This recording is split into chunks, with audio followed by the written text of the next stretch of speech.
May follow-up report si Manang Milky, bukang bibig na pagpatay ni VP Inday Sara. Nakababahala na. Detalye ng balita mula kay RH12 Milky Rigunan. Manang Milky.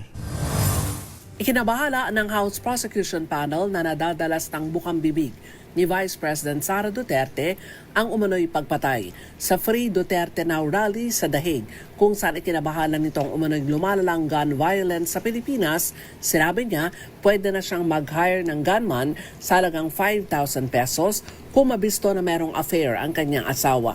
Bilang reaksyon, sinabi ni House Prosecutor Terry Redon, mas malalim ang problema dahil hindi na lamang ito figure of speech. Ayon kay Redon, hindi dapat hinahayaan na cheap, casual o karaniwan na lang ang pagkontrata para pumatay at hindi dapat gawing normal ang ideya na ito ang sagot sa galit o political conflict. Tanong niya, 5,000 pesos ba ang presyo na binayaran ng kausapin ni Duterte ang hard killer para ipapatay ang Pangulo ng Bansa?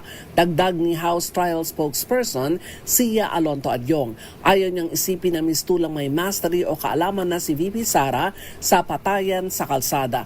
Para kay Adyong, kumikilos ang mga law enforcement agencies para sugpuin ang karahasan at mas makabubuti sana na may pagtulungan na lamang ang Vice Presidente sa paglutas sa problema.